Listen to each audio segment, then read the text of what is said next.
E aí, Daniel, tudo bem? Boa noite.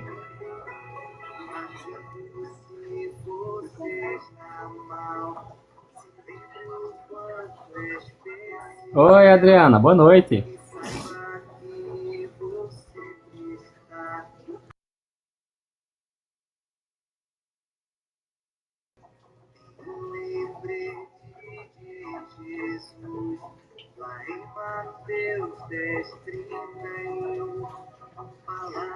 Não dessa forma aí, o Daniel.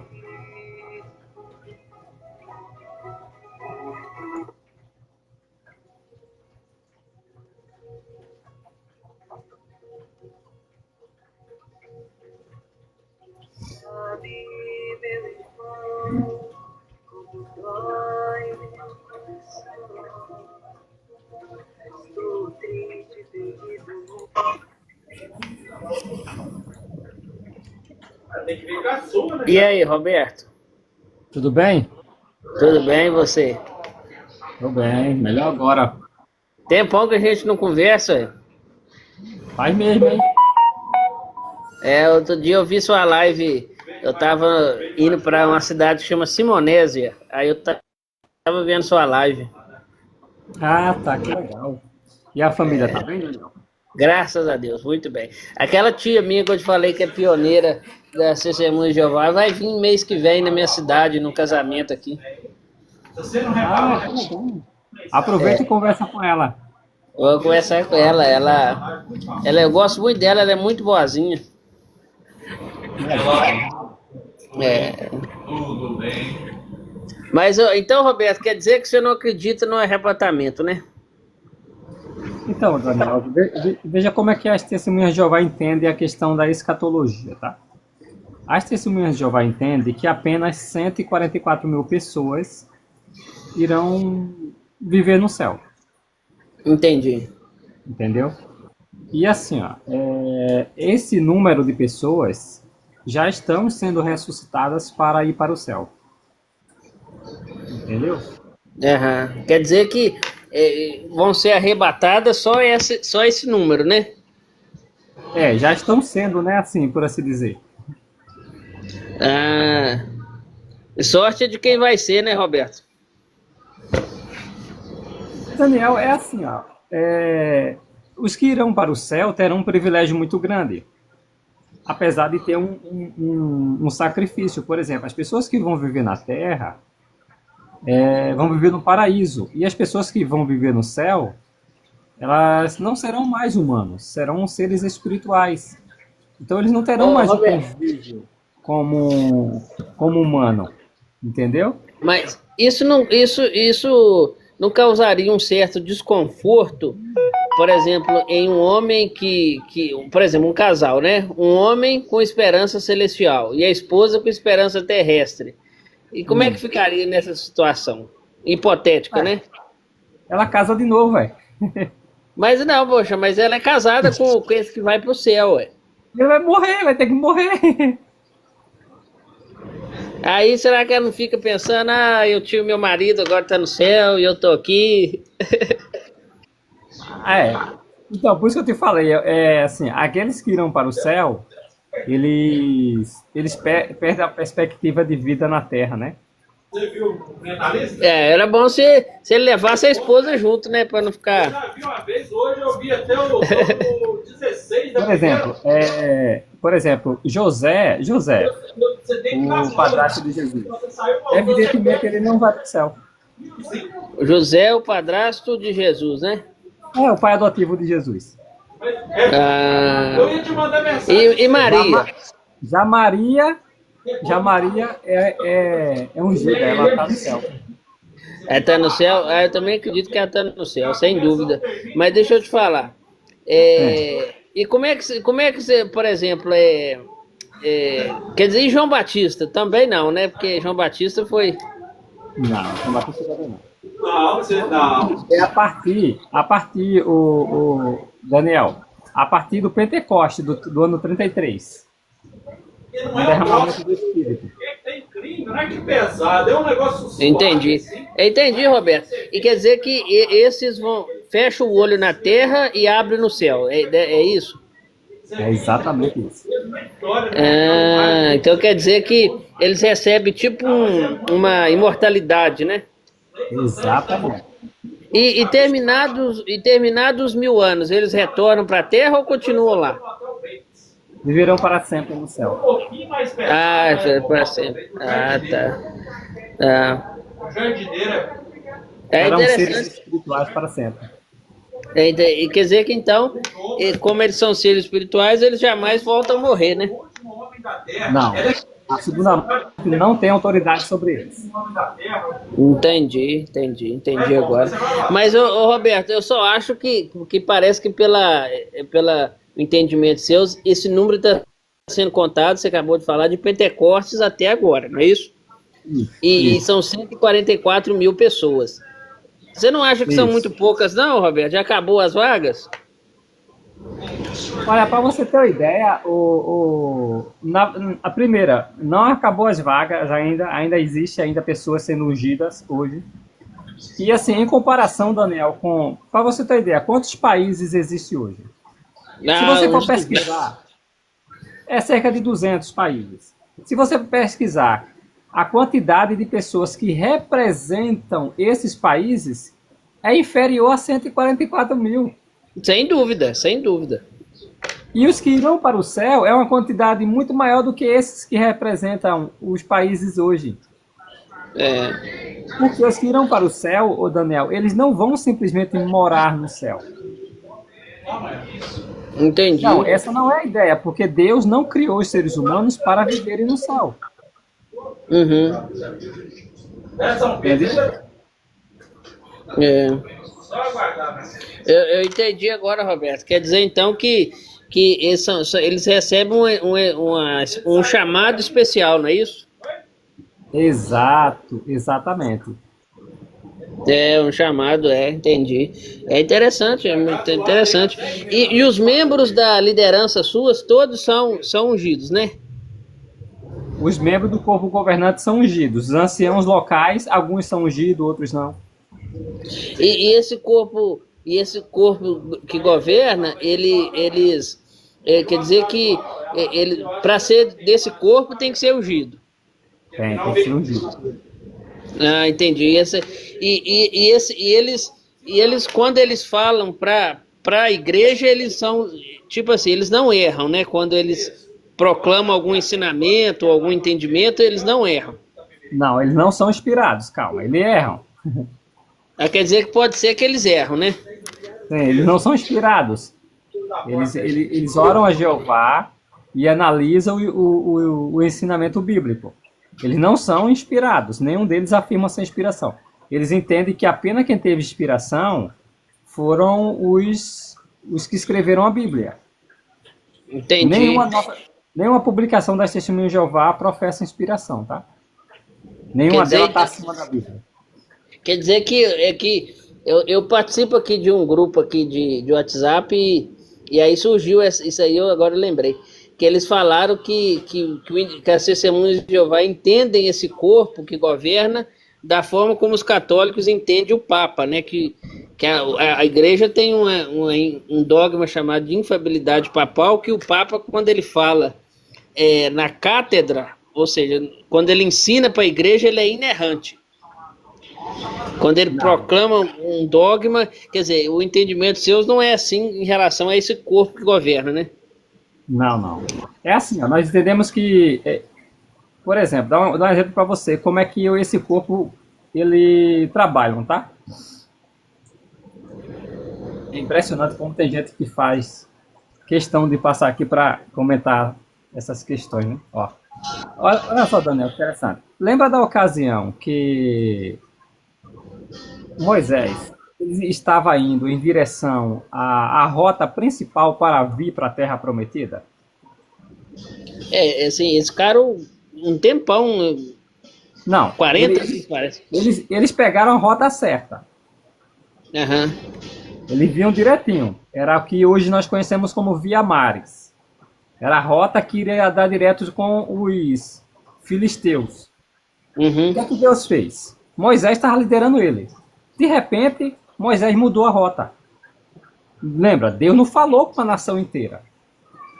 Deus falou com Moisés e fez com que Moisés mudasse a rota. E Moisés Sem mudou dúvida. a rota. Parecia que Moisés estava perdido. Se você Mas talvez não, estivesse lá, ele estava evidentemente, recebendo orientação. É. ele estava. Mas todos pensaram assim na época? Não. Sempre tem alguns, né? Teve muitos. Moisés estava indo numa direção totalmente diferente. Ou, ele estava indo, na verdade, na direção certa, vamos dizer assim, havia mares, é o caminho, a rota comercial mais rápido, mais fácil de chegar na Terra Prometida. Deus mandou ele dar meia volta. Moisés desce, aí ele retorna, olha só, ele dá um passo atrás, vamos dizer assim, e vai para o caminho por onde Deus estava indicando. Ou seja, ele errou? Moisés errou? Não, ele só seguiu a orientação. Exatamente. Né? Então nós entendemos que o corpo governante é dessa maneira. Mas, Roberto, então quer dizer que eles podem, então, proclamar um ensinamento e depois voltar atrás desse mesmo ensinamento. Sim, sim. Ah, entendi. Hoje é assim, é o seguinte, o Daniel, hoje as questões mais simples, por exemplo, o que as pessoas falam sobre as testemunhas de Jeová é assim, ó. As testemunhas de Jeová, algum tempo atrás, acreditava que Salomão iria ser ressuscitado. Certo. E que as pessoas que morreram no dilúvio, que morreram em Sodoma e Gomorra, não seriam ressuscitadas. Tá, aí o que é que se sabe hoje? O escravo pesquisando, o corpo governante pesquisando, disse assim, olha, nós não sabemos. Só Jeová para julgar isso. Isso Entendi. interfere em alguma coisa na nossa salvação? Não, claro, isso é muito pouco. Isso é... Então é isso que acontece. Então, as pessoas acusam as testemunhas de Jeová de mudar seus ensinamentos, mas é isso. Ah, entendi. Mas não é que muda, né? São adaptações, não é isso? Exato, somente isso. Não interfere em nada na nossa salvação. Por exemplo, nós acreditávamos, por exemplo, que o clamor de paz vai vir antes da grande tribulação. Mas hoje nós dizemos assim, pode vir antes ou pode vir depois, nós não sabemos. Pode ser, tem como. Então é isso que o escravo diz. Não é uma mudança de ensinamento. Por exemplo, são algumas mudanças, ou que algumas pessoas dizem que é mudança doutrinária, tem a ver com relação à conduta mesmo. Vou dar um exemplo para você. As testemunhas de Jeová, na maioria dos países, não usavam barba, por exemplo. Uhum. Não usavam barba. Era pecado usar barba? Não. Isso tem a ver com a questão cultural. Por exemplo, antigamente as pessoas que usavam barba estavam associado mais a questões políticas. Ah, entendi. Entendeu? E aí hoje depois, com o passado... hoje não tem nada a ver mais. Entendeu? Entendi. Mas um mérito que a organização, a igreja tem, é que vocês, por exemplo, vocês publicam uma revista que parece que é a mais publicada de todo mundo. Ô Paulo, só um minuto. Ô Paulo, na verdade não. Na maioria dos países, não em todos os países. Tinha países que testemunho de Jeová usava barba assim. Pode continuar. Não, eu dizia que vocês têm uma revista que é a mais publicada no mundo todo, né? 2. É 2, né? Pois é, isso precisa de muita organização para isso. E o site mais traduzido do mundo. Acho que até mais que o Google, não é? Sim. É mais de 1000 idiomas. Pois é, engraçado, rapaz, parece que vocês nem cobram dízimo por isso, né? Parece que é uma organização voluntária ou filantrópica, não sei. Você pode passar 100 anos na Testemunha de Jeová. Você pode nunca ter feito um donativo. Ninguém nunca vai saber. Mas precisa da coleta para poder manter isso tudo, né? Tem umas caixas de donativo no Salão do Rei, não é voluntário. É impressionante mesmo, porque chegar nesse ponto e muitos que cobram dízimo não conseguem fazer isso. Pois é. Daniel, sabe interessante? As Testemunhas de Jeová produziram uma Bíblia impressionante, que é a tradução do Novo Mundo. E em questão numérica, nós somos muito pouco em comparação com várias outras religiões. Por exemplo, os Mormons, por exemplo. Eles imprimiram a Bíblia Almeida. Os Adventistas também imprimiram a Bíblia Almeida. E eles são numericamente muito maiores que a Testemunha de Jeová. As Testemunhas de Jeová fizeram questão de fazer uma pesquisa bem apurada, bem abalizada, acerca dos manuscritos bíblicos e produziu a tradução do Novo Mundo. Ah, eu já vi. Eu acho que eu tenho ela na minha biblioteca, eu tenho ela. Agora, Roberto, por que não tem o nome dos tradutores, hein? As Testemunhas de Jeová, olha só que interessante, é muito irrelevante essa questão dos tradutores pelo seguinte fato. Vou dar para você. Vou dar um exemplo bem clássico, bem simples para você. A Septuaginta, você sabe o nome dos tradutores? Não. É irrelevante para nós hoje. Por exemplo, tem textos bíblicos, tem livros bíblicos que nós não sabemos quem foi que escreveu. Por exemplo, acho que Hebreus tem uma disputa, né? Pela autoria de Hebreus, né? Pois é, para nós tanto faz. O importante é que é inspirado. Então, por exemplo, a tradução do Novo Mundo, a Associação Torre de Vigia diz, nós que produzimos a tradução do Novo Mundo. Ela não oculta, diz, olha, nós não sabemos quem foi que traduziu qual organização, essa Bíblia que é do céu. Não, ela diz, a Associação Torre de Vigia de Bíblias e Tratados produziram a tradução do Novo Mundo. Quer saber alguma coisa? Escreve para as torres de vigia, pronto. Mas deve ter tido algum erudito, algum estudioso, alguém com muita instrução para poder traduzir uma Bíblia, né?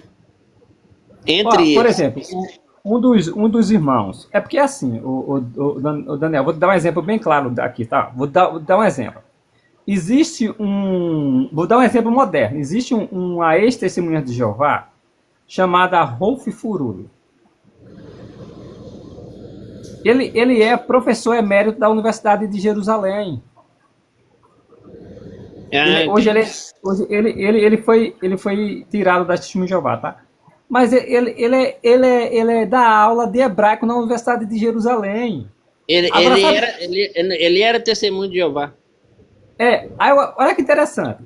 Quando ele era testemunho de Jeová, e ele publicou um livro defendendo a tradução do Novo Mundo. Ninguém dá crédito ao cara, porque ele não coloca lá que é PhD em tal área, ele não coloca. Ele sabe hebraico, aramaico, grego, lê línguas semíticas, textos cuneiformes. Agora, que interessante, quando ele era testemunho de Jeová, esse currículo dele não é válido, entendeu? Só é válido quando ele se torna ex-testemunha de Jeová. E falando em ex-testemunha de Jeová, outro dia... Você entendeu, Daniel, como é a questão? Eu entendi, dizer, claro. Tem irmãos, tem testemunha de Jeová que sabem hebraico, aramaico, grego, latim, mas eles não ficam dizendo que sabe isso ou aquilo. Eu conheço várias pessoas que são testemunhas de Jeová, que são formados e falam hebraico. Lá em Jerusalém mesmo existe testemunhas de Jeová. E provavelmente algum desses, né, eruditos da época ajudaram a traduzir essa Bíblia, né? Aí vou te dar um exemplo, tá, Daniel? Olha só. Aqui no Brasil, existem várias pessoas que sabem hebraico. Vou dar um exemplo para você. O Luiz Saião. Já ouviu falar do Luiz Saião? Não. Luiz Saião, ele é tradutor, ele participou da comissão da NVI. Ele participou da tradução da NVI. Agora veja que interessante. Na tradução da NVI, ele colocou lá em Êxodo 3,14. Antes de Abraão existir, eu sou. Ele colocou assim, tá? E Uhum. ele traduziu assim. Num podcast que ele estava com o Vilela, ele disse que essa tradução está errada. Olha que, olha que peraí, veja só. O cara sabe que a tradução está errada e ainda assim fez uma Bíblia com essa tradução. Esse texto, inclusive, é linkado com João, acho que João capítulo 8, né? Jesus também disse, antes que Abraão existisse, eu sou. Exato. Aí ele disse assim, lá no livro. Dá outro exemplo para você. O Rodrigo Silva, conhece o Rodrigo Silva? Esse eu conheço, adventista, arqueólogo. Pronto. O que é que ele fez? Numa pergunta que fizeram, que o Celso Portiolli fez ao Rodrigo Silva, ele fez assim, Jesus é Deus, Rodrigo Silva? E o Rodrigo Silva disse, sim. Como é que se sabe que Jesus é Deus? Aí ele citou João capítulo 8, versículo 58. Antes de Abraão existir, eu sou. Jesus disse que eu sou de Êxodo 3,14. Olha só. No entanto, o mesmo Rodrigo Silva, nesse podcast com Vilela, disse que a tradução em hebraico não é essa, eu sou. Mas qual é então o que é? A tradução lá, hiperliteralmente, R-E em hebraico, é eu serei o que eu serei. Serei o que eu serei, tá? Assim, literalmente, tá? Serei o que serei. E lá em João 8 é o quê? Eu sou. Em João 8? Eu sou, eu existo. Entendi. É o verbo emi, tá? O verbo emi é como o verbo to be. Ou o verbo ser estar, né? Em português. Entendi. É diferente. O próprio contexto é diferente. Em Êxodo capítulo 3, versículo 14, a pergunta lá tem a ver com a identidade de Deus. Já em João capítulo 8, versículo 58, tem a ver com a idade de Jesus.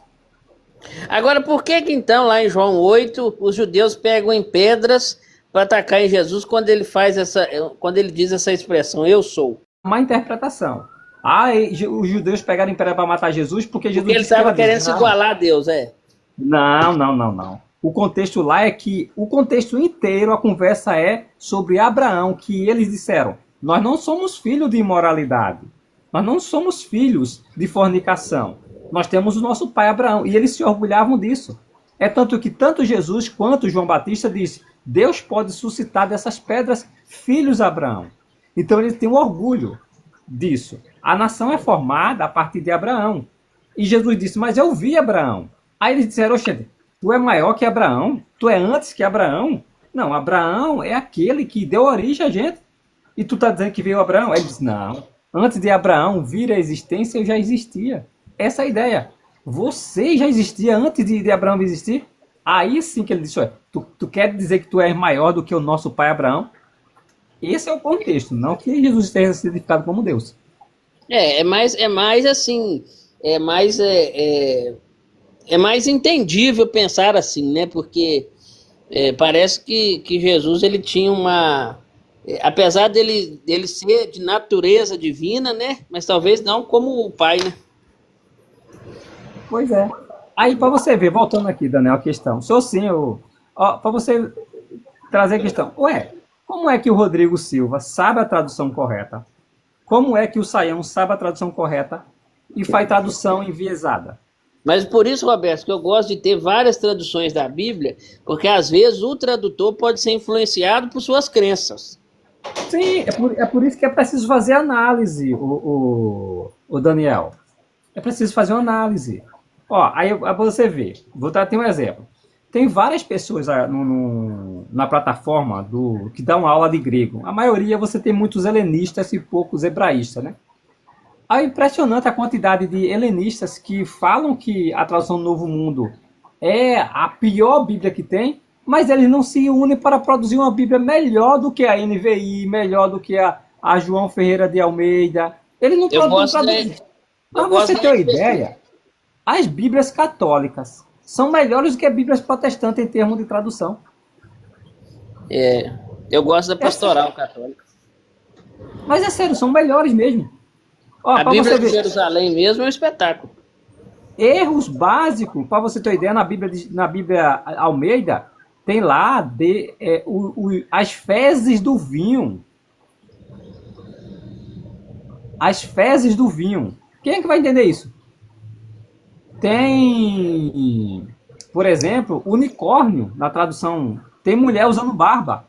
Tem um filho mais novo, mais velho que o pai. Adão tem narizes. Olha que tradução horrível. Olha É. quanta tradução horrível. As testemunhas de Jeová não fizeram uma tradução como essa. Para piorar, dá uma pesquisada aí, Celso, rapidinho, tu vai encontrar na internet. É porque são várias. Eles corrigiram isso, tá? As fezes do vinho. Mas vou te dar um exemplo mais moderno, né? Por exemplo, acusam as testemunhas de Jeová de não saber grego e hebraico.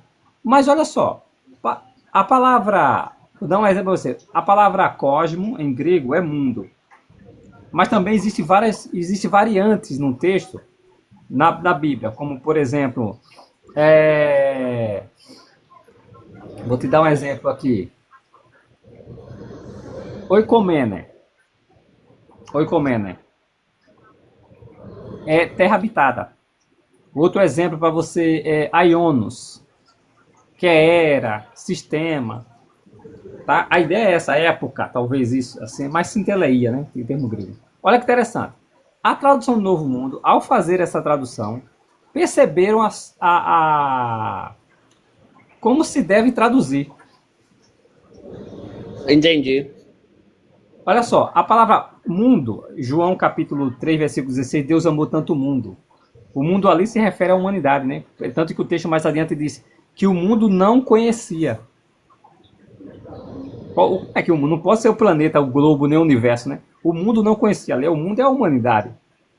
Já em Mateus capítulo 24, lá fala o seguinte, o versículo 3, na versão Almeida.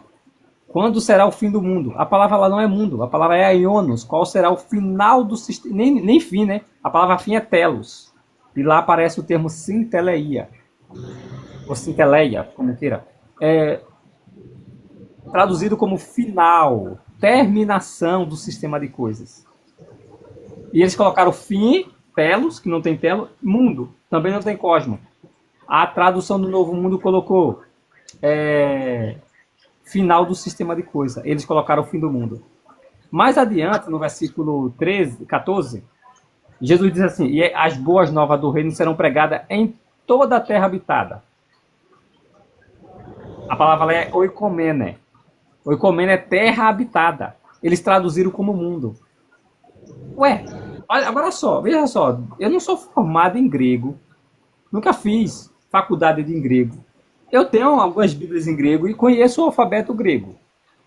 E é perceptível o erro. Tem dicionário grego também. É perceptível o erro. E essas pessoas que vivem atacando a tradução do Novo Mundo deveriam se esforçar para fazer uma tradução melhor do que a tradução do Novo Mundo. E não fazem, né? E não fazem. E não fazem. Mas sabe por quê, Daniel? Aí está o ponto. Se disserem que a tradução do Novo Mundo é uma boa Bíblia, eles deixam de vender. Sabe quanto é que é uma tradução do Novo Mundo? Quanto? Você É uma pode Bíblia pegar- de, você é uma pode pegar Bíblia de no Salão do luz. Reino. Você pode pegar no Salão do Reino. Pois é, isso é que é impressionante, rapaz. Como que consegue fazer tantas Bíblias assim, com aquela qualidade, e não cobrar um valor, um dízimo, uma oferta, não sei, algo parecido. É impressionante. Nós temos gráficas para isso. É uma coisa assim, realmente inacreditável. Entendeu? Nós não vendemos a palavra de Deus. É inacreditável mesmo. Mas, ô Roberto, agora só para mim sair, para mim ir embora, a última pergunta que eu quero fazer para você, só isso. É verdade que as testemunhas de Jeová cometem ostracismo contra ex-membros? O que seria o ostracismo? Vamos lá. Existe informações que são desencontradas. Por exemplo, as pessoas acusam as testemunhas de Jeová de praticar o ostracismo, mas ao mesmo tempo acusam as testemunhas de Jeová de acolher pedó, entendeu? Essa informação não bate. Ou a gente acolhe, ou a gente pratica o ostracismo, certo? Não tem como conciliar as duas coisas. Ou expulsa ou acolhe. E assim, Daniel, a Bíblia, na verdade, nós seguimos o que a Bíblia diz. O que é que acontece? Lá na congregação em Corinto, estava acontecendo um caso que estava chocando o mundo. Tá? Na cidade, vamos dizer assim, né? Tinha um camarada que estava tendo relações com a esposa de seu pai. Quando o apóstolo Paulo soube disso, Paulo disse, remova esse homem. E usou até um termo pesado, disse que deveria entregar tal homem a Satanás. Pesado, né? Certo. Entregue tal homem a Satanás.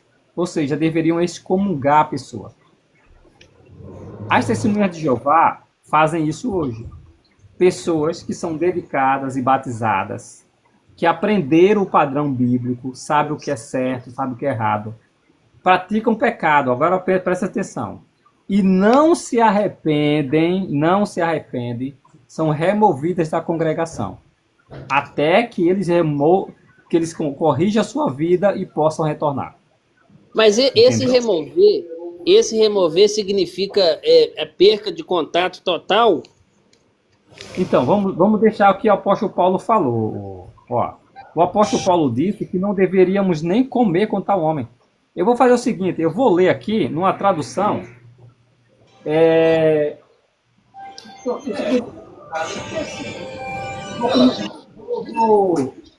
vou comentar aqui a nota de rodapé da tradução Almeida, tá? Do estudo, tá? Ó, a nota para 1 Coríntios capítulo 5, o versículo finalzinho aqui, olha, diz o seguinte, olha que interessante, tá? Ó.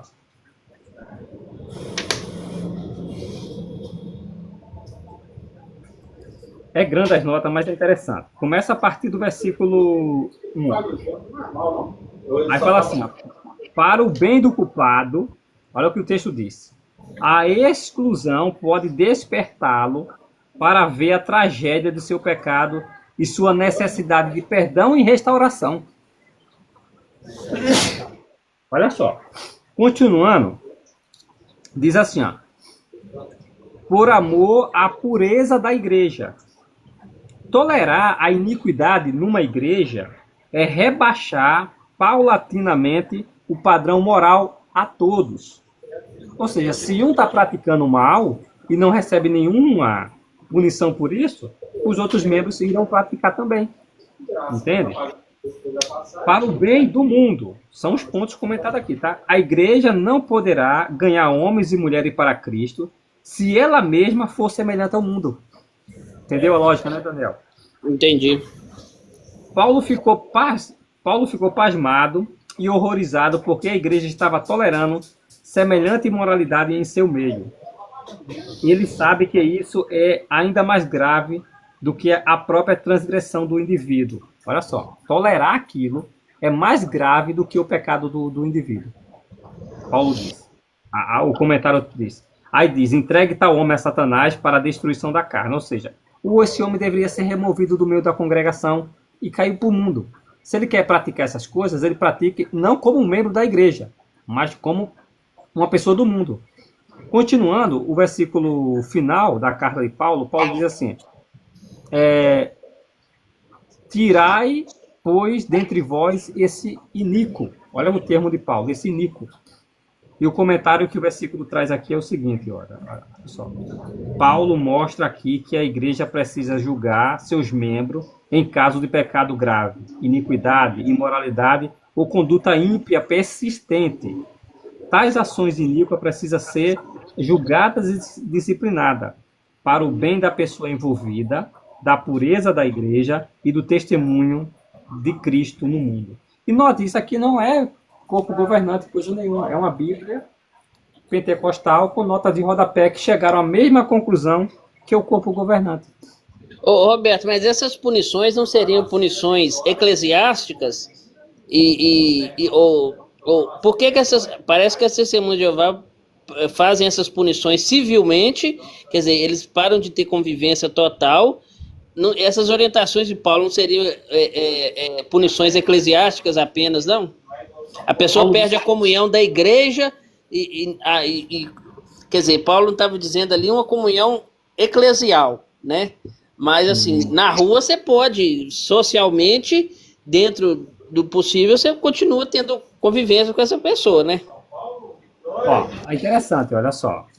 Vou ler o que Jesus disse aqui, tá? Porque o mais importante para a gente não é o que as pessoas vão pensar sobre a gente, Daniel. Nesse caso aí, Na lei de Moisés era algo muito pior. Vamos dizer assim, né? Você não poderia ter contato com a pessoa. Deus disse para Arão ficar caladinho quando Deus executou os filhos dele. Os pais hoje, os cristãos Nutella, desculpa, iriam berrar, né? Iriam entrar em desespero para Deus. E Deus disse, fique calado, Arão. Seus filhos mereceram ser executados.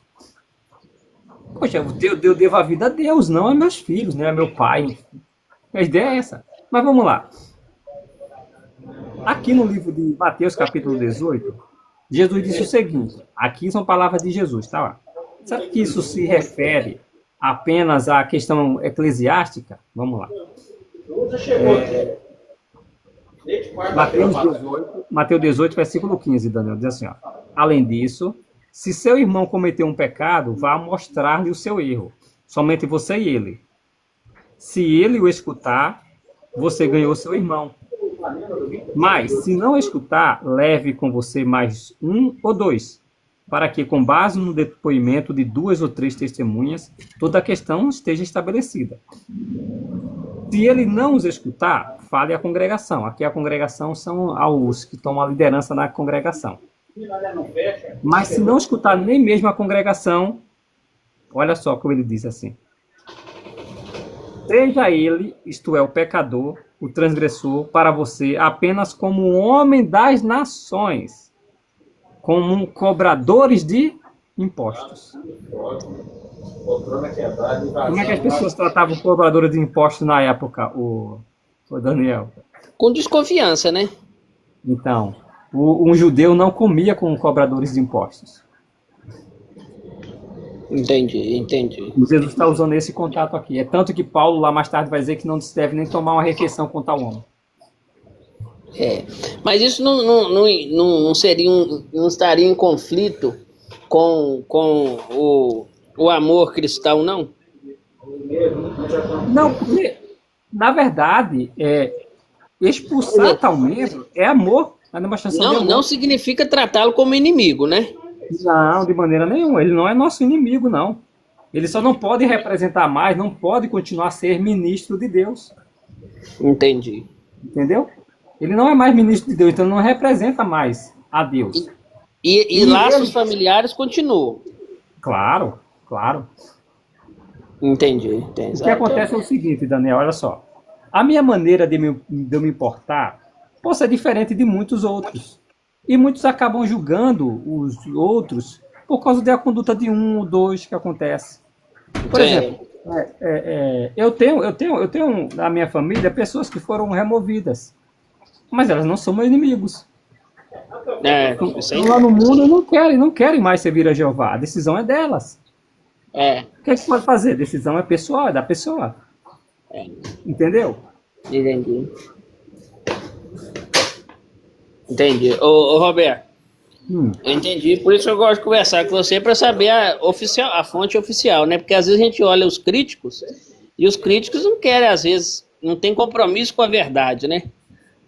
Não, Daniel. É uma pena assim, olha só. As pessoas que são removidas e acabam falando mal, a maioria delas não querem largar a conduta errada delas. Não querem. Por isso que falam mal. Entendi. Por isso que a gente tem que procurar as fontes certas, né? Exatamente. Já li, Regis.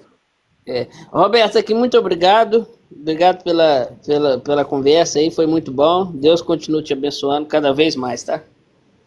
A nós todos, o Daniel. Amém. Até a próxima. Até a próxima, fica com Jeová. Amém, nós todos.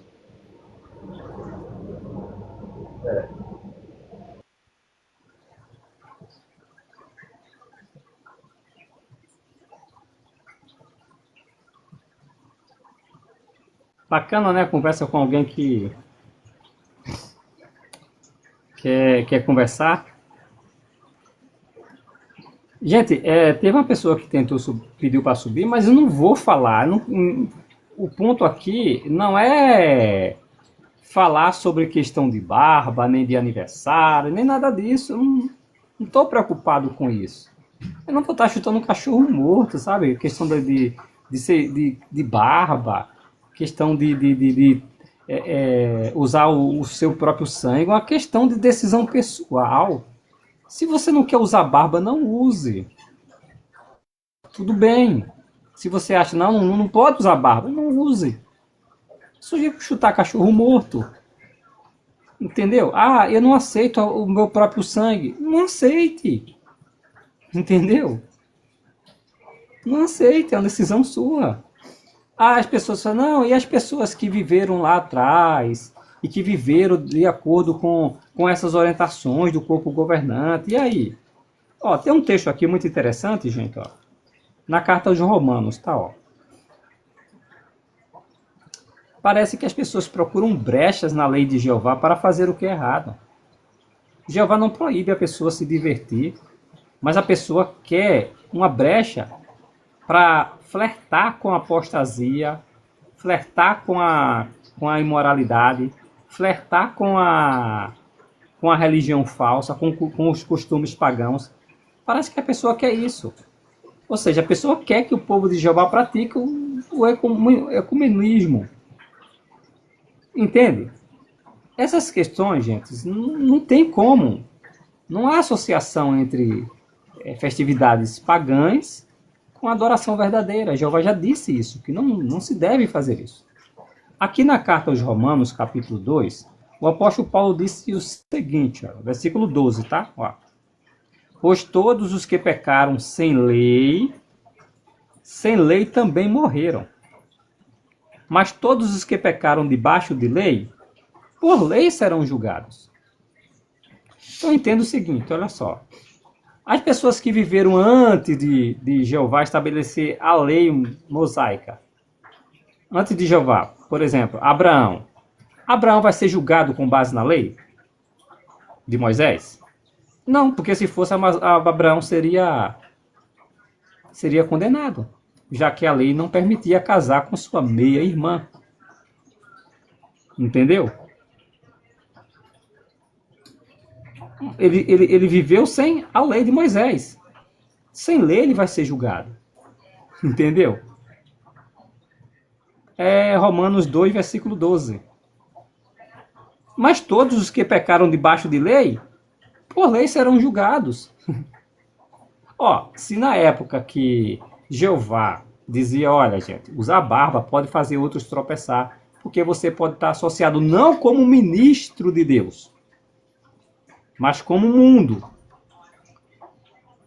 Aí você diz, não, mas eu vou usar mesmo assim. Eu quero ser assim, como mundo. Então, você vai arcar suas consequências com Jeová. Não é comigo, não é com o povo governante. É com Jeová, entenda isso. Jesus disse, se o teu olho faz tropeçar, arranca-o. Lança para longe de você. É claro que Jesus não estava sendo literal. Estava sendo... usando um contexto figurativo. Pois é. Então parece que as pessoas buscam um pretexto para fazer o que é errado. A hipérbole, exatamente, o exagero, né? Lembra lá, tira a trave do teu olho. Então as pessoas arrumam um pretexto para isso. Gente, vamos lá. Porque o que acontece isso são pretextos para não querer servir a Jeová. Me desculpe, mas é isso. A pessoa sabe, mas ela bota um pretexto. Por exemplo, existia motivo para a pessoa deixar de seguir Jesus? Existia? Não. Mas Jesus disse que alguns achariam nele motivo para tropeço. No Filho de Deus. No Filho de Deus. de um ser humano perfeito, no líder da nação de Israel, o rei designado por Deus, a pessoa achou um pretexto, causa de motivo de tropeço no Filho de Deus. Imagina em mim, no corpo governante, nos anciãos. Vamos arrumar, gente. Somos imperfeitos, somos aquém da perfeição. Estamos muito longe da perfeição. Entendeu a questão? Então, e normalmente as pessoas fazem isso. Quem faz isso, gente, normalmente é aqueles que têm um pavor mórbido da morte. Nós não queremos morrer. Entenda o seguinte, nós não queremos morrer. Entendeu? Nós, testemunhos de Jeová, não queremos morrer. Agora, sabe o que eu acho também interessante? Eu acho muito bonito algumas músicas gospel, né? Algumas músicas evangélicas, né? Mas só ficam na beleza da música, da melodia.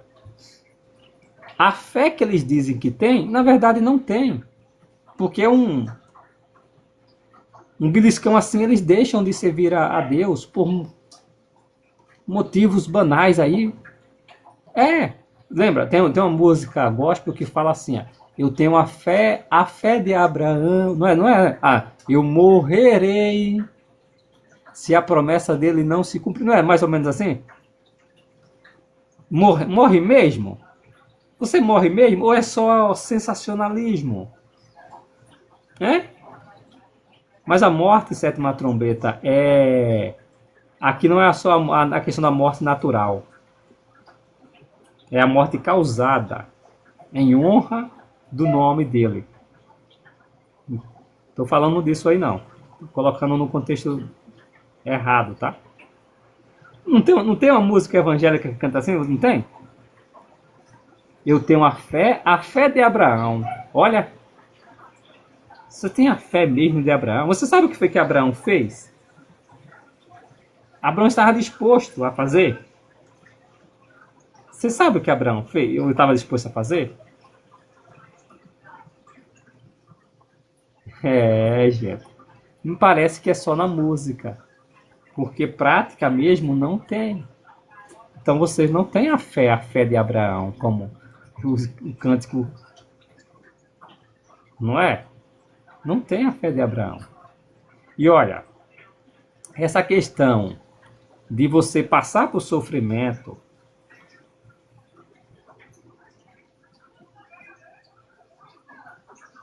Abraão demonstrou uma fé enorme, Rodson, exatamente. Pois é. Mas as pessoas só cantam isso da boca para fora, gente. É uma pena. Elas dizem ter tal fé, mas é como Jesus falou. O apóstolo Paulo, né? O apóstolo Paulo falou o seguinte aqui, ó. Ele disse que nos últimos dias, o que aconteceria?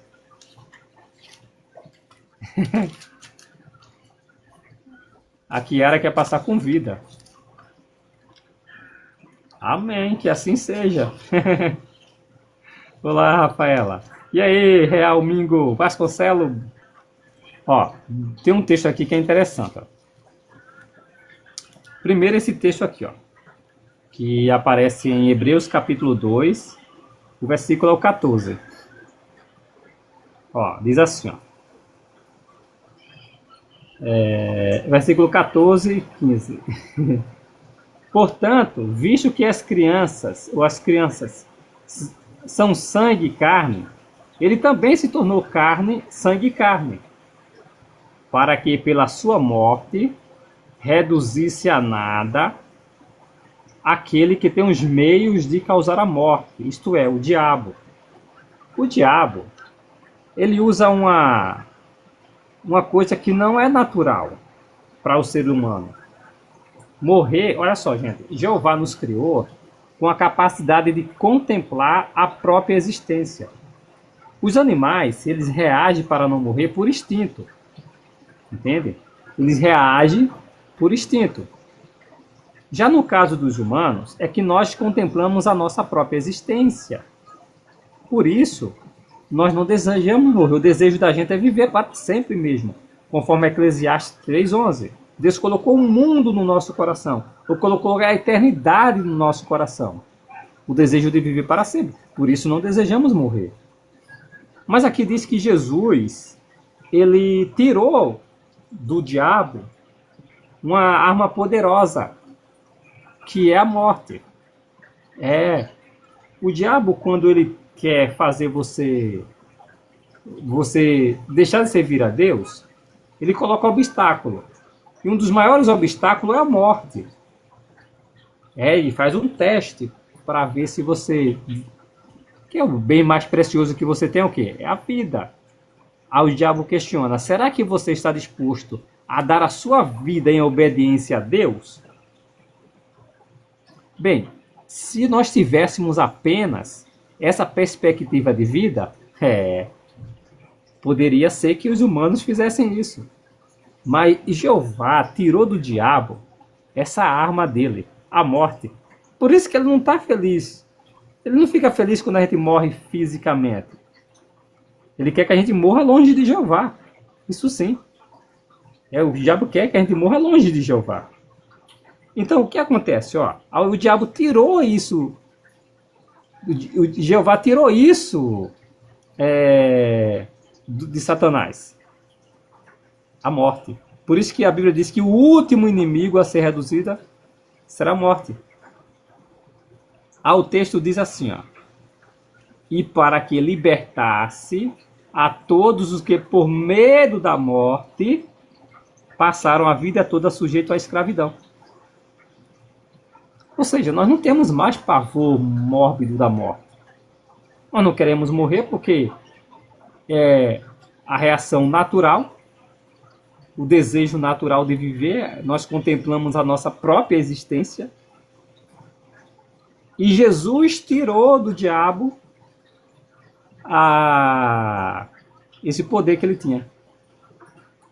Porque foi naquela ocasião que Satanás levantou a questão de que o homem serviria a Deus apenas por interesse. Nós só servimos a Deus quando estamos com saúde.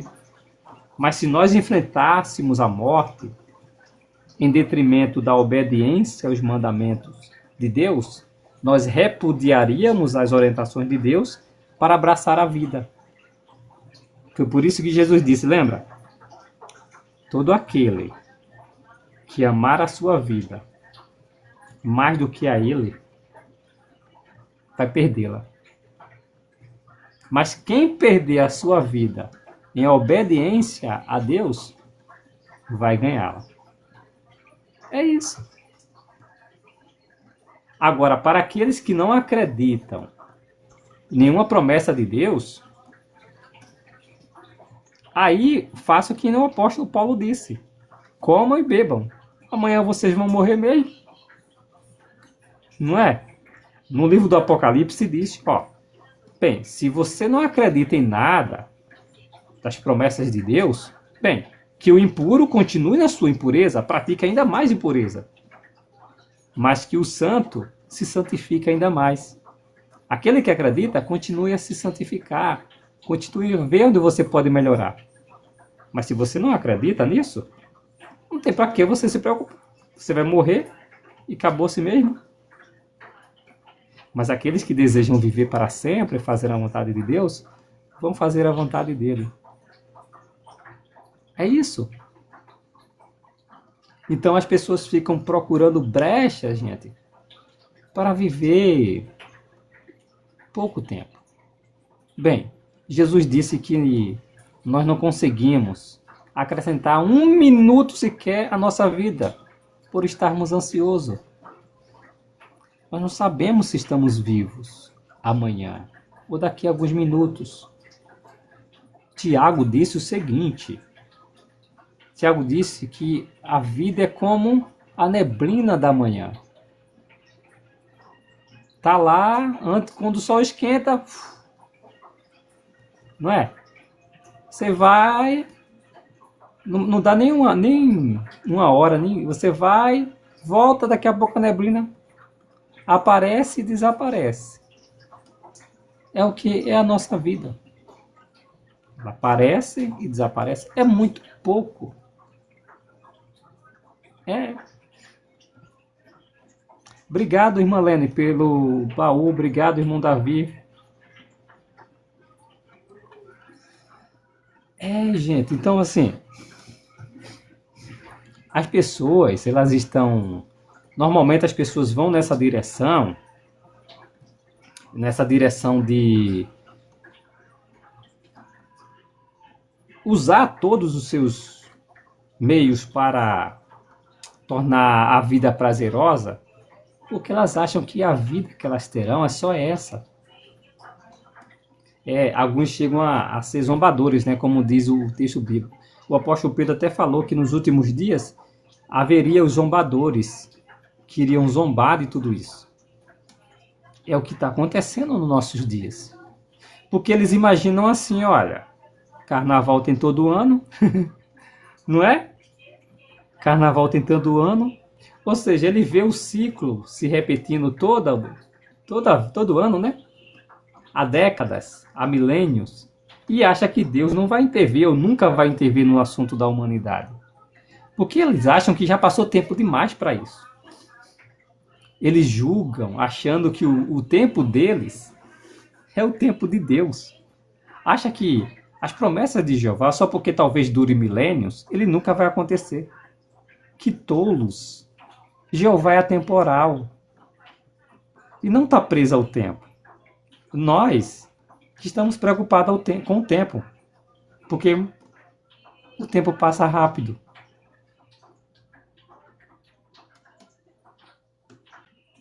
Não entendeu? É isso. Mas Jeová, não, ó. Tem promessas de Jeová que se acontecem em questão de minutos. Jeová promete e cumpre. Tem questões que Jeová cumpre com um mês, com ano, com anos, com décadas, com séculos, com milênio. Mas Jeová nunca deixa de cumprir com sua promessa. Então, o tolo acha, porque se passou há 6.000 anos desde a criação do homem, e Jeová até agora não mudou o sistema, acha que ele nunca vai fazer isso. Tolo, Jeová é atemporal. Você está preocupado com o tempo porque você está agregado à corrente do tempo. Por isso que você computa o tempo, achando que Deus jamais vai intervir no assunto da humanidade. Afinal, olha só, a Terra, o universo tem 14 bilhões de anos. Onde você estava nesse tempo todo?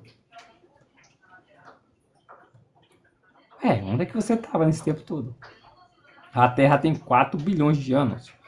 Onde é que você estava todo esse tempo todo? Você viu esse tempo todo passar? Mas chegou o tempo em que Deus trouxe a vida, a existência, a vida humana à existência. E nós estamos aqui contemplando. Pode-se passar mais 4 bilhões de anos. Mais 14 bilhões de anos. Jeová vai cumprir com sua promessa. Então, mesmo que você ridicularize, zombe disso, você é pobre em tempo. É irrisório o que você fala sobre o Criador, achando que ele não vai cumprir com a promessa dele. Tolo, Deus é atemporal. O tempo é implacável. Ele é como de uma via de uma única mão. Ele não retrocede. E você não tem como parar o tempo. Você não tem como parar o tempo. Exatamente, irmã Rafaela. Jeová sempre cumpre a promessa dele. E olha que hoje nós temos muito mais motivos para confiar nisso, não temos não? Temos, não temos? Temos. Nós temos muito mais motivo para acreditar nisso. Vamos lá, olhar um pouquinho para trás. Abraão, Jeová disse para Abraão assim: Abraão, sai da tua terra, Nós vamos estudar essa semana sobre Abraão, né? Abraão, sai da tua terra. Oi, irmã Silvia, Silvana, boa noite. Abraão, sai da tua terra. Abraão saiu, né? Quando chega lá no rio Eufrates, Jeová diz assim, agora atravessa o rio Eufrates. Então ele atravessa o rio Eufrates. Abraão, a partir daqui, olha, daqui a 430 anos, essa terra aqui, eu vou dar a vocês.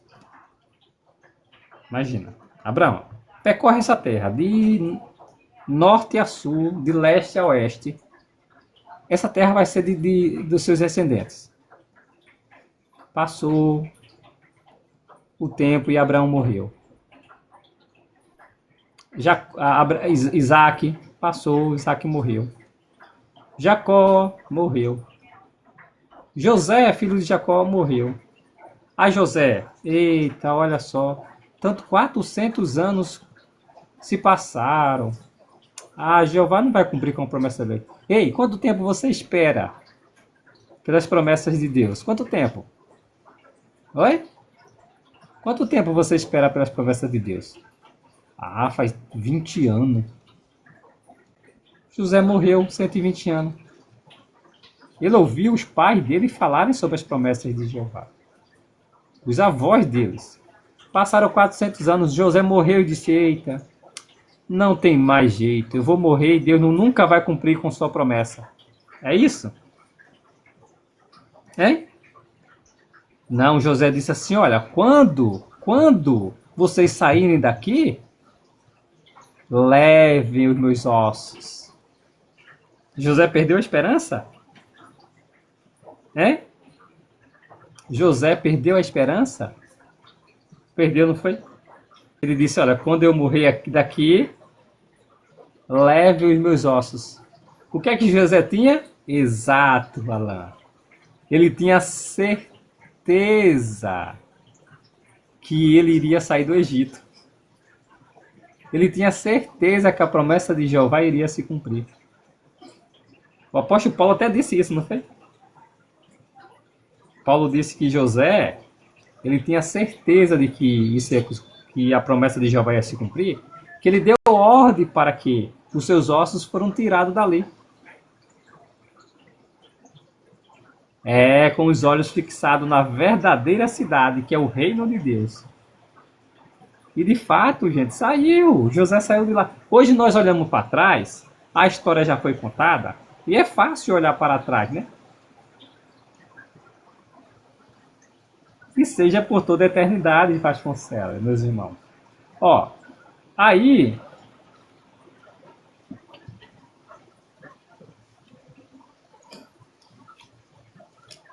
aqui no texto, olha só, no livro de... Eu vou tirar esse tema, não é esse tema não, tá?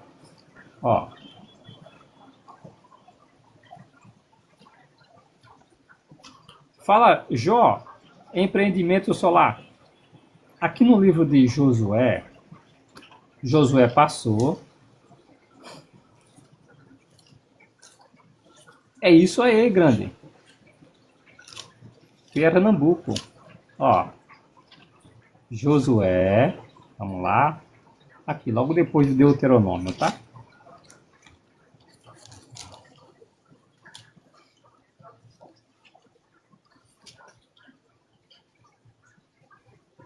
(23:14), né? 23:14. Vamos lá. Alguém disse é chuva, tá? Tá chovendo muito aqui. Vou viajar para Pernambuco daqui a uns dias. Vem embora, ô Jó. Versículo 14. 23 de Josué 14. Vejam, estou para morrer. E vocês bem sabem de todo o seu coração e de toda a sua alma, que não falhou nem sequer uma palavra de todas as boas palavras ou de boas promessas que Jeová seu Deus lhe fez. Todas elas se cumpriram para vocês. Nem sequer uma delas falhou. Pertinho aqui, ô Jó, é onde acontece o nosso salão de assembleia, onde se localiza o nosso salão de assembleia. Olha aqui, gente.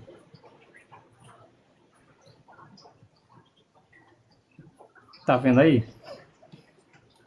Então, pessoal, não fique preocupado, estressado, ansioso. A ansiedade não vai fazer você fazer seu cabelo ficar branco ou ficar preto.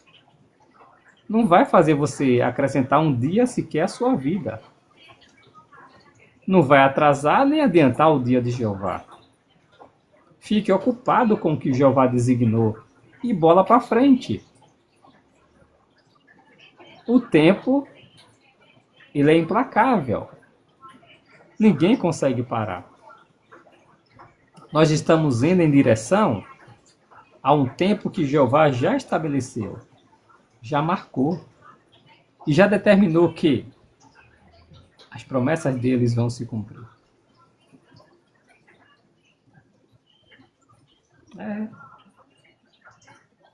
Então a gente fica achando, se resmungando.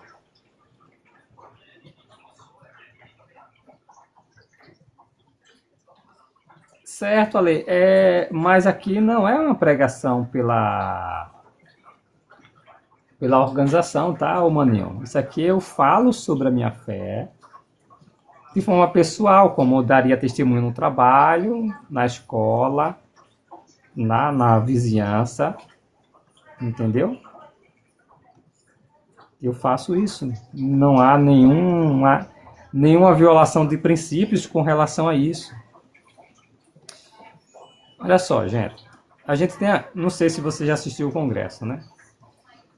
A gente ganhou de Jeová um presente, que é a consciência. E a capacidade cognitiva, a capacidade de raciocínio. E o que é que Jeová faz? Ele dá princípios.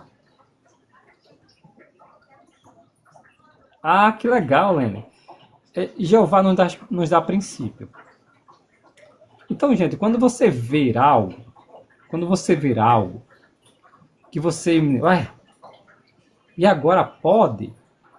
Você tem que se perguntar se a organização proibia isso, tinha uma lei ou um princípio, se a pessoa viu o princípio, ou se é questão de consciência. Entendeu? Se é questão de consciência. Por exemplo, a Associação das Testemunhas de Jeová nunca falou que era errado você ter uma rede social. Tá? Seja para comércio, alguns comercializa, né, nas redes sociais. Algo de errado nisso? Não. Tem um TikTok Shop aí, né? Tem alguns que ganham dinheiro aí, TikTok Shop, alguns vendem maquiagem, outros... Então, é um uso pessoal, pode fazer? Você vai perguntar, gente, eu vi o irmão fulano de tal vendendo no TikTok. Pode? Gente, você vai ver o irmão na rua, vai proibir, vai perguntar para ele se ele está vendendo alguma coisa na rua. Se pode? Claro que não. Você sabe que não é errado, não tem nenhum princípio dizendo que é... A menos que seja algo ilegal, né? Se viola algumas leis do governo. Aí sim, né? Aí tudo bem, a pessoa está fazendo algo ilegal. Mas você não se pergunta isso. Entendi, Ale. Mas não é, tá? Não é liberado nada disso, não. É questão de consciência. Como as redes sociais.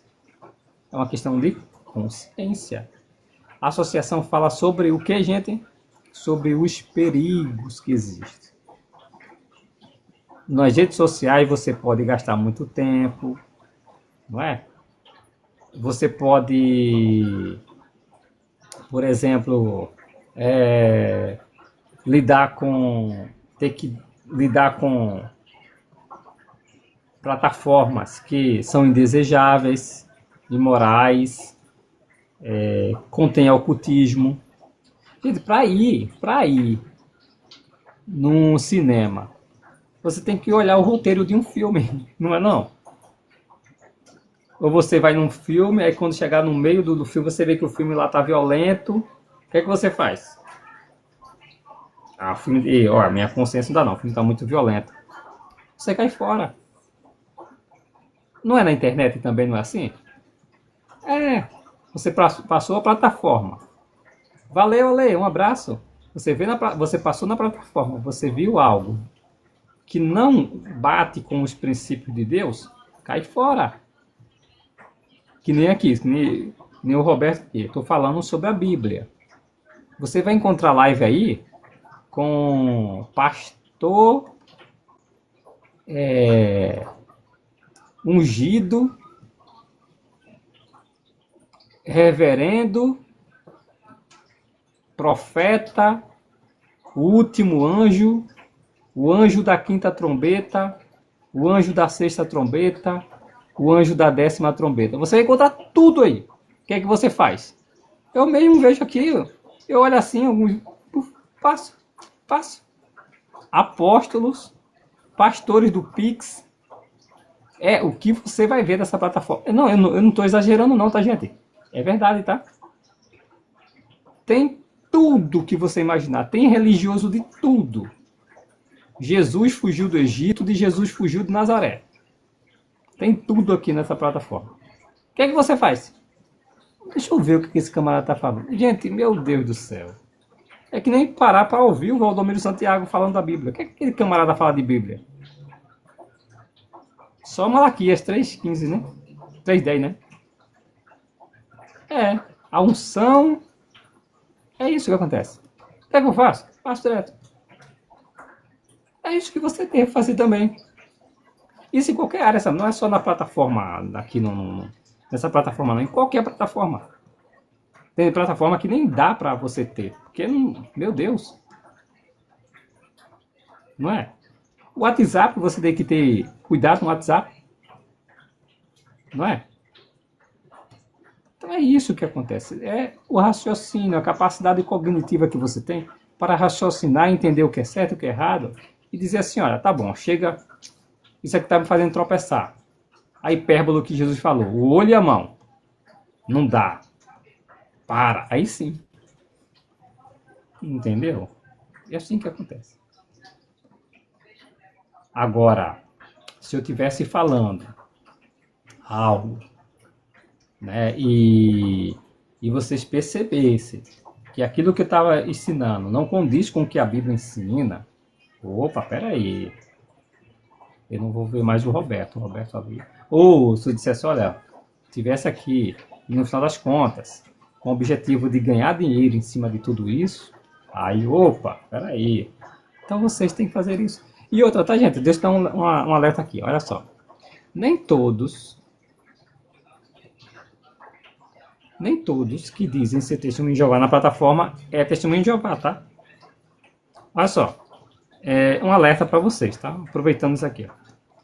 Existem muitos irmãos de outros países. Mas o que acontece? Olha só. Não é nem questão de que esses irmãos são removidos, tal. Não. Existe o seguinte. Às vezes você tem uma conta no Instagram. E alguém começa a te seguir lá no Instagram.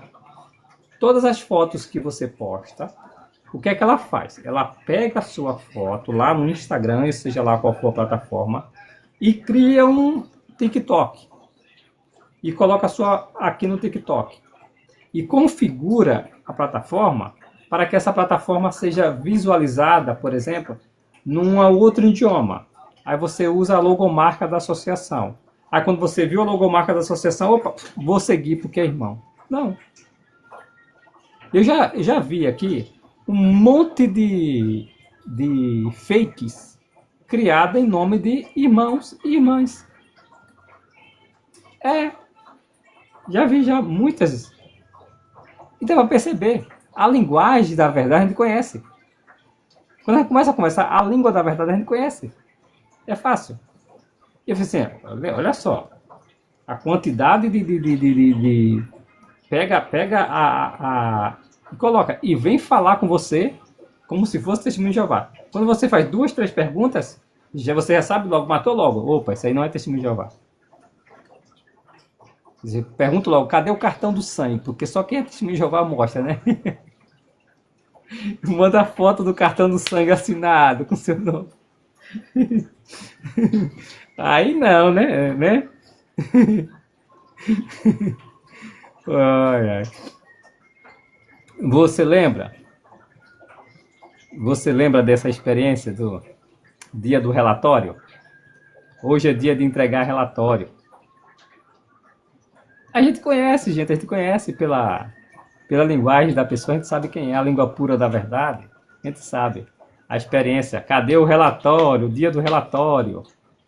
Lembra da experiência? Vou contar para vocês a experiência. O irmão contou que em alguns países, né, onde você tem, não lembro se foi na Republicana do Congo, né, Democrática do Congo. Eu não lembro se foi lá, mas para passar lá, né, tinha que ter autorização dos guardas, né? E o irmão estava passando e de repente caiu o relatório. E o guarda perguntou o que era aquilo, né? Aí ele explicou que era o relatório, que era dia de entregar o relatório, que tinha que entregar. O relatório, para quem não sabe, são as atividades de quem... Hoje, para quem é pioneiro, né? Registra lá as atividades, né? Que faz, os estudos da Bíblia que faz e tudo mais. As revisitas, as publicações. Aí... O guarda, aí quando o irmão explicou, disse, tá, minha mãe era testemunha de Jeová. Eu gosto das testemunhas de Jeová. Aí disse assim, vamos fazer o seguinte, quem é testemunha de Jeová aqui, vai passar sem pagar. Aí todo mundo levantou a mão, né? Até que não era testemunha de Jeová. Aí o guarda fez, vai ter que mostrar o relatório.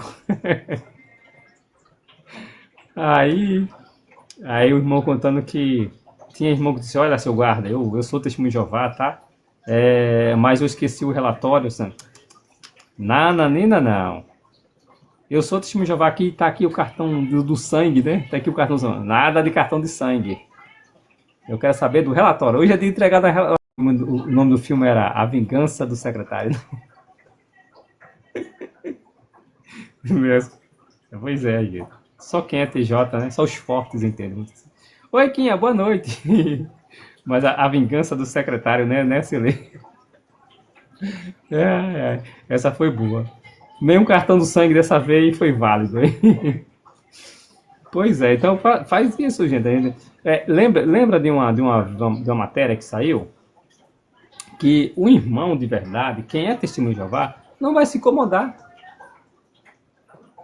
Não vai se incomodar se alguém tirar algumas dúvidas e saber se você é realmente testemunho de Jeová ou não. Eu lembro de uma experiência que eu li no anuário. Agora eu não vou lembrar o anuário. Oi, Suelen. Boa noite. Um oi para Espírito Santo, para a Suelen do Espírito Santo. De uma irmã. Gente, essa é impressionante. Eu acredito que foi na Sibéria. Eu acho que foi esse relatório. Na Sibéria. O relatório daquele ano, eu acho que... Deixa eu ver, lembrar do anuário, tá? Deixa eu ver se foi... Acredito que é o anuário de 2011, que fala da Rússia. Não é, Rodson? Eu acho que é 2011 e 2010. Eu acho que é esse anuário. Que fala de uma irmã que... começou a servir a Jeová e a congregação mais próxima dela era muito longe, muito longe. Ela não tinha acesso lá. E ela aprendeu a verdade jovem, nova, né? E ela passou a vida inteira, gente. A vida inteira pregando naquele povoado. E só ela era testemunha de Jeová. Só ela. E as pessoas iam lá, às vezes até dizer que eram testemunhas de Jeová, para levar ela para a igreja. Ela sabia a linguagem da verdade, né? Aí ela botava os irmãos em teste. Os irmãos não, né? As igrejas em teste. E perguntava lá se eles eram trinitários, se eles acreditavam no inferno de fogo, se eles acreditavam. Aí a irmã conseguia pegar e vocês não são testemunhas de Jeová. Aí já no final da vida dela, olha como Jeová é, né? Para mostrar que Jeová nunca abandonou, Jeová sempre estava de olho fixo nessa irmã. No final da vida dela, os irmãos fizeram a campanha, as testemunhas de Jeová já estava em todo o país, né? Tchau, minha irmã. Já estava em todo o país, né? Aí foram lá fazer uma campanha, como faz hoje, né? Campanha especial em Recife, né, Renê? Campanha especial no Amazonas. Não é? Não tem essas campanhas especiais? Então, fizeram campanhas especiais. 2010, 2011, é por aí. Ou 2006. Daqui a pouco eu dou um pulinho ali, eu encontro rápido. Mas é uma que fala, acredito, da Ucrânia. Faz muito tempo que eu li o anuário, né, essas experiências. Aí quando os irmãos mesmos chegaram lá, aí a irmã perguntou, tá? Vocês acreditam na Trindade e tal? Quem é o Espírito Santo? Quem é Jesus Cristo? Como é que é o nome de Deus? E os irmãos lá, aí ela fez, vocês realmente são meus irmãos. No final da vida, ela já mostrou que nunca tinha abandonado a irmã. Para você ver, gente, nós nunca estamos sós. E agora, né, nós somos 9 milhões de testemunhas de Jeová. 9 milhões. E continuamos a pregar. De um pequeno grupo, gente, de estudantes da Bíblia. Olha só, o mais impressionante não é isso. Porque você vê, por exemplo, olha só.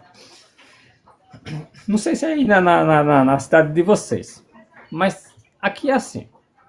Se você for qualquer lugar aqui, na esquina ali, eu encontro uma igreja ali com o nome, vai lá, sei lá, os Filhos do Rei. Em qualquer lugar você vai. Mas você percebe que essas igrejas não saem do campo. No mínimo que tem aqui no Brasil. E olhe lá, né? Às vezes é uma igreja de fundo de quintal e não sai disso. Por quê? É uma igreja que abriu lá um pequeno grupo, mas que... Eu sou de Pernambuco, Cavalcante. Mas que abriu uma igreja lá para cantar. Tá um filtro lá d'água, umas cadeiras lá e o interesse deles é cantar. Aí depois, se der certo, né, abre outro grupo, uma filial na cidade vizinha para cantar também. É isso, e não sai disso. Não sofre oposição nenhuma por parte do governo, tal. Não, eu estou falando, Ale, de religiões que abrem por aí assim, sabe? Aí você vê que elas não... O primeiro que interessa... É religião que não é nem observada, não entra nem no relatório do governo, vamos dizer assim. Não é o que acontece? Não entra nem no relatório do governo. Agora, o pequeno grupo de estudantes da Bíblia, gente... pequeno grupo de estudantes da Bíblia que começou lá nos Estados Unidos, revolucionou o mundo, colocou o mundo de cabeça para baixo. Não é? Você não se orgulha disso? Gente, em toda a plataforma aqui do TikTok, toda live é testemunho de Jeová, testemunho de Jeová, testemunho de Jeová. Pequeno grupo. Você percebe? Vamos lá, não é um pequeno grupo que não chamou a atenção do mundo. É um pequeno grupo que teve que lutar contra o sistema. O pequeno grupo que teve que lidar, por exemplo, com a questão jurídica relacionada a... que eram acusados de sedição, o governo, a religião, o comércio. Para você ter uma ideia, olha só, os estudantes da Bíblia não conseguiam, por exemplo, publicar suas mensagens no comércio. O povo não gostava daquela mensagem. Não dava lucro para eles. Falar contra o sistema corrupto não dá lucro para ele. Dá as religiões ali que dão, cara.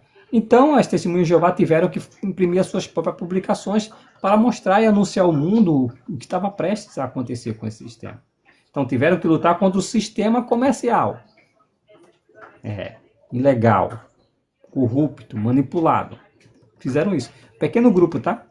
Depois tiveram que lidar com a religião. Grandes religiões tradicionais. Tiveram que lidar com isso. religiosos se juntaram para perseguir esse pequeno grupo. Ué, opa, chamou a atenção das principais religiões do mundo, pequeno grupo insignificante, opa, chamou a atenção dos governos. Os governos perseguiam esse pequeno grupo. Acabou? Bem, ó, fizeram isso com pessoas que tentavam encontrar a verdade da Bíblia.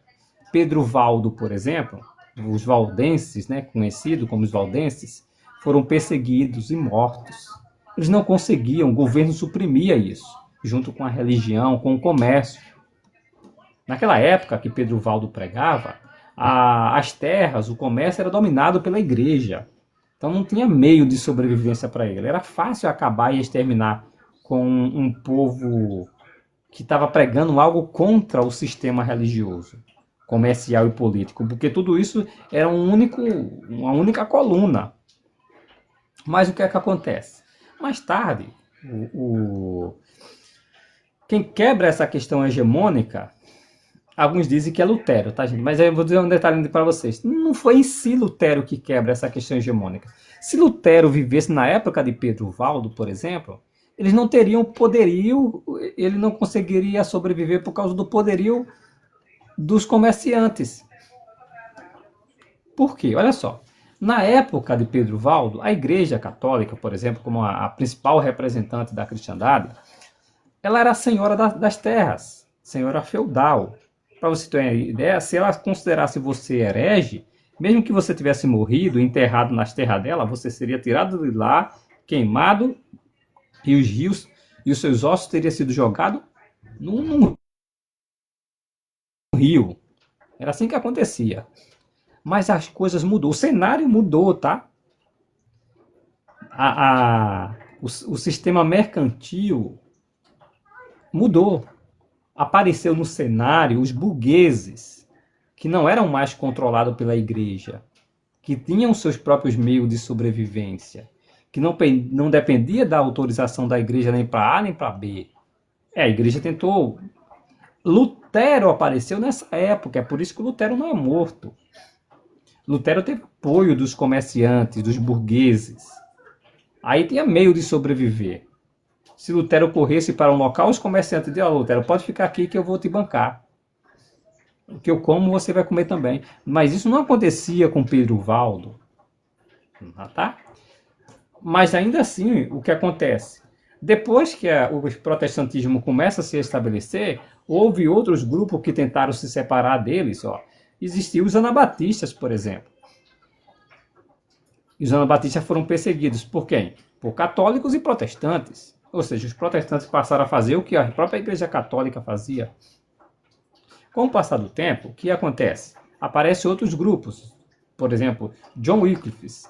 John Wycliffe e os Lollardos, né, que pregavam a Bíblia, também foram perseguidos e mortos.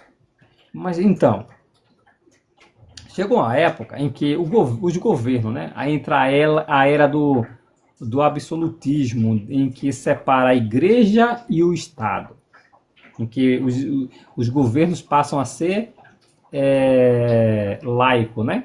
Então ela não favorece a igreja protestante, ela não favorece a igreja católica, ela não favorece a igreja... Não, então ela passou a ser tolerante com a igreja. Aí sim se podia formar um grupo com certa medida de segurança, a menos que as igrejas manipulassem os governos para olhar com desconfiança para tal grupo. Por exemplo, se hoje no Brasil começar a desenvolver um grupo religioso que seja estranho para o governo, a religião vai apontar para ele e ver: olha, aquele grupo ali é estranho para a gente. Aí o governo pode dizer: olha, você não pode, isso aqui é proibido, tal, mesmo o Estado sendo laico. Tá? Então ele pode fazer isso. Foi o que aconteceu na época que Russell começou a estudar a Bíblia e começou a apontar os erros das religiões, o envolvimento das religiões na guerra, o envolvimento das religiões na política.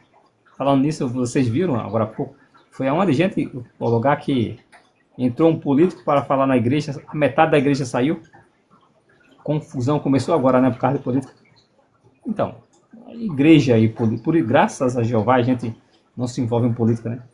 Graças a Jeová, a gente chega no salão do reino calmo, confiante de que o reino de Deus, tendo certeza, né? Amanhã é minha reunião.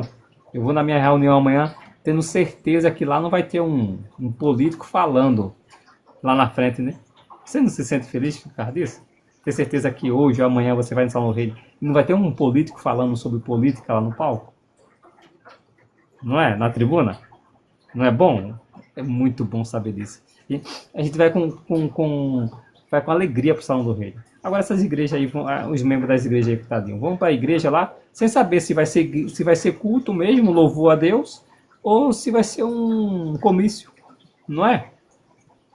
Pois é, então foram lá e aí os membros gastam tempo, pessoas sinceras, né? Gastam tempo, se arrumam, vão para a igreja. Tem muitas pessoas sinceras, tá, gente, na igreja. Aí vai lá com o desejo de aprender sobre Deus, ou de adorar a Deus, louvar a Deus, aí se dá de cara com os políticos falando. Aí, ó, alguns sinceros, né? Sabendo que, independentemente se é o partido A ou B, eles vão cair fora. Não é porque um partido A. Tem gente que é assim, né? Tem gente que vai embora por causa de questão partidária. Tem gente que não pode porque é neutro. Tem gente que não. Se fosse fulano, eu ficaria. Mas como é ciclano, não vou ficar. Não é isso. É que independente de A e B, muitos entendem religião e política não se misturam. E nós somos felizes, gente. Porque nós vamos ao Salão do Reino amanhã sabendo que não vai ter partido A ou partido B tendo um comício no Salão do Reino. Nós não temos isso, né? Que maravilha, né? Olá, irmã Simone, boa noite. Então, é o que acontece, gente. Aí o que acontece? Esse pequeno grupo, Vanusa, boa noite. Esse pequeno grupo de estudantes da Bíblia desafiou o sistema. As religiões disseram, olha, nós aqui, protestantes, nós já resolvemos a nossa treta aqui, já. Nós nos gostamos um do outro, mas cada um aqui no seu território. Mas esse grupo aí, estudantes da Bíblia, está nos incomodando. Mas claro que eles não foram assim, né? Eles foram sutil, né? Ó, esse pessoal aí tá causando sedição aqui, ó. O governo é mesmo. Lembra? Aí o governo perseguiu as testemunhas de Jeová. Governo que são democráticos, perseguiram o testemunho de Jeová. Sabiam que a obra que é no Brasil, até aqui no Brasil, também foi proibida? Pois é. Em vários outros países, governos tentam fazer isso, né? Impedir que os irmãos falem sobre as boas novas. Mesmo as testemunhas de Jeová pagando os seus impostos, mesmo as testemunhas de Jeová sendo bons cidadãos. Gente, contribuindo para avanços em várias áreas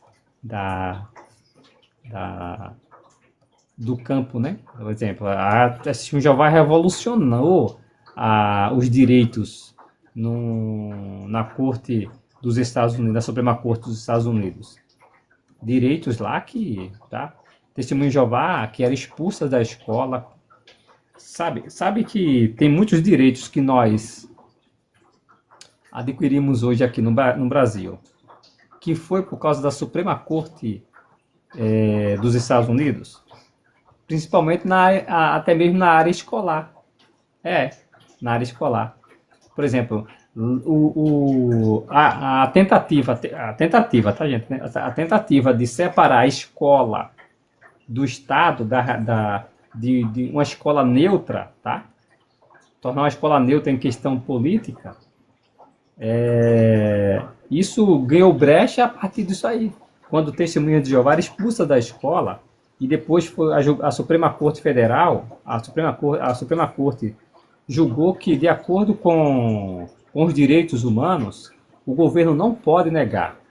Porque começou a ter conferências, né, em várias partes do mundo, em que o cidadão de cada país tem direito à alimentação, à segurança, à educação.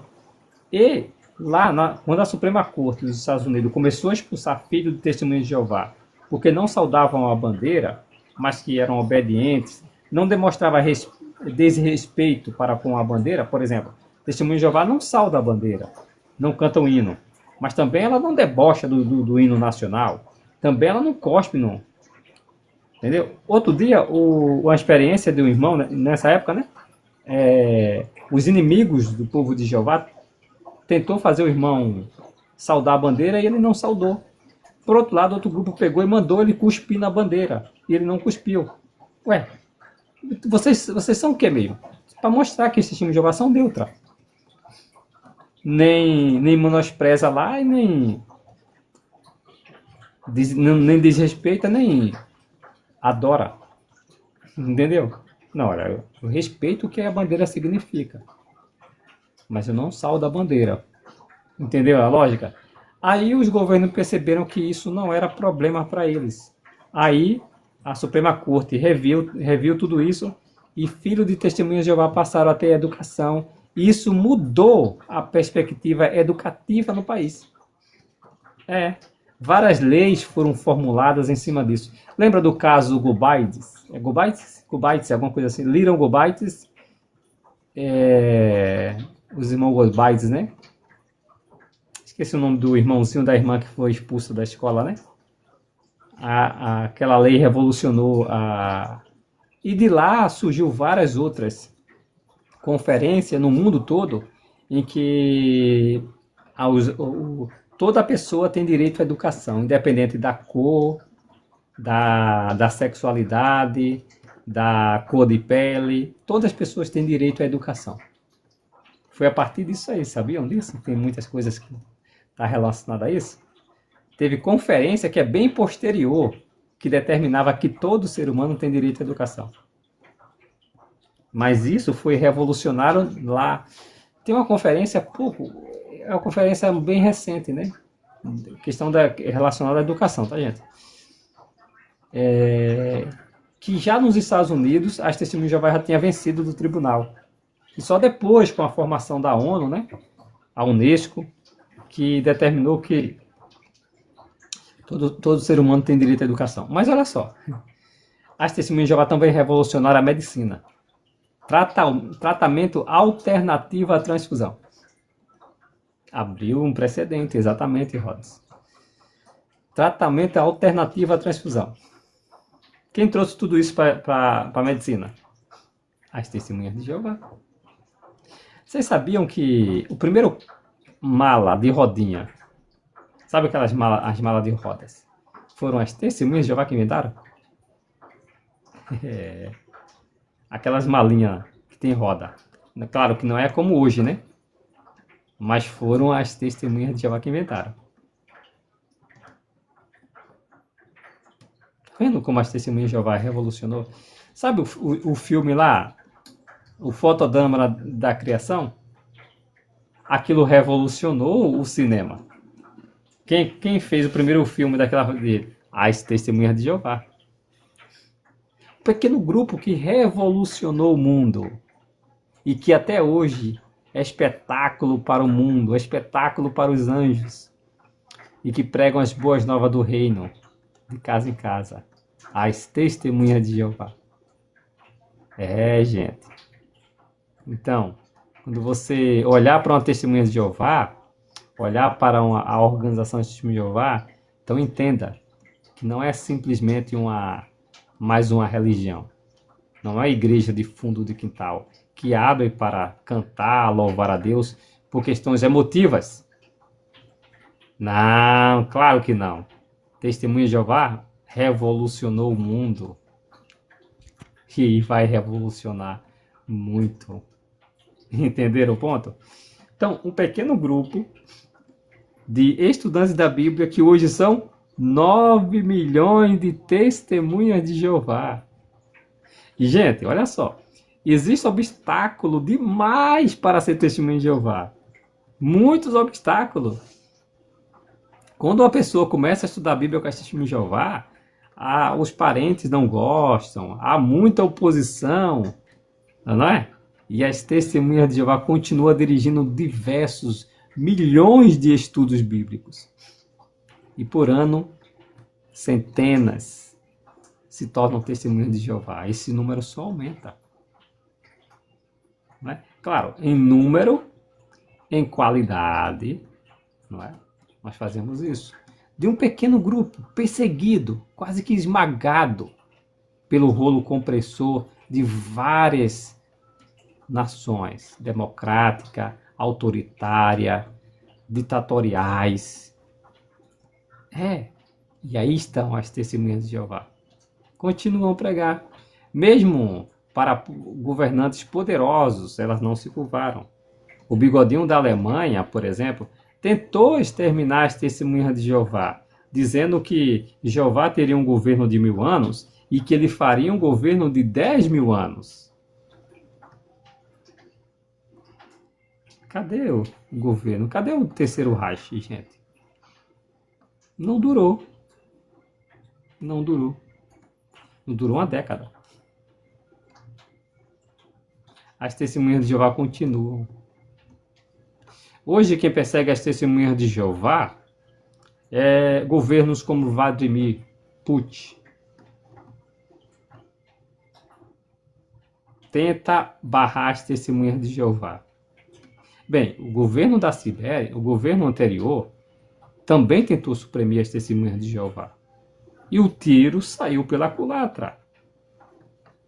Milhões se tornaram testemunhas de Jeová. Recentemente saiu um vídeo, você viu o vídeo que teve recentemente no Salão do Rei sobre o trabalho que o corpo governante teve? Sabe o irmão chamado Vladimir? Lembra do irmão Vladimir que aparece lá? Ele aparece naquele filme, olha só, esse irmão é antigo, hein? Ele é bem jovem, ele aparece naquele filme lá, Testemunha de Jeová na União Soviética, não é? Ele aparece lá. E ele explica como foi que ele aprendeu a verdade das testemunhas com as testemunhas de Jeová. Ele explica lá como foi que ele aprendeu a verdade. E ele está nesse vídeo, eu vi ele nesse vídeo recente, né? Já está idoso já, né? Está com uma aparência já muito diferente da anterior que ele... Mas ele aprendeu a verdade. Ele era, inclusive, da KGB. Ele era da KGB. Ele era da KGB e se tornou testemunho de Jeová. Porque um irmão mostrou um livro para ele sobre a origem da vida. E ele era ateu e se tornou testemunho de Jeová. Ele até fez parte da comissão na época do país. Ele servia lá no Betel da Rússia, né? E tá lá hoje a igreja, a Ucrânia, por exemplo, prendendo pessoas, testemunhos de Jeová que se recusam a guerrear. A Rússia lá também continua a perseguir testemunhos de Jeová. Pessoas idosas são presas. Achando que vai impedir as testemunhas de Jeová. Não vai, gente. Não vai. Nenhuma arma forjada contra o povo de Jeová, feita contra o povo de Jeová, será bem sucedida. Nenhuma arma. Nem mesmo quando Gog e Magog fizer uma coalizão de nações e atacar o seu povo. Nem mesmo quando uma coalizão de nações for atacar o povo de Jeová, serão bem sucedidos. Mesmo que Gog venha com uma trama perversa e maligna, Jeová disse que o seu furor lhe subirá no nariz e que ele falará no fogo da sua fúria. E as nações terão de saber quem é Jeová. Todas as nações terão de saber quem é Jeová. Quando ele se santificar diante de todas as nações e humilhar Gog.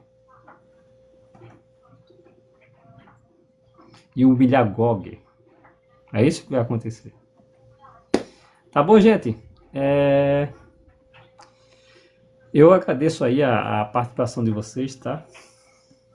Foi bom, muito bom estar com vocês, compartilhar um pouco do conhecimento, né?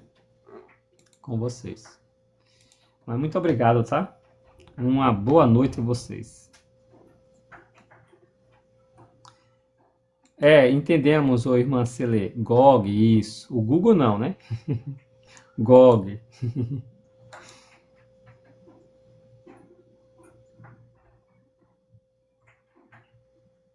Vai ser bem assim, Vasconcelos. Exatamente.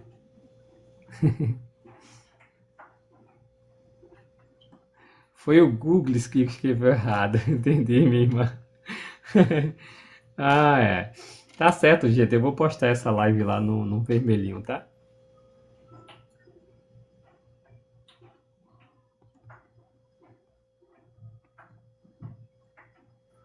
Tá ok. Obrigado, gente. Tchau. Fique com Jeová.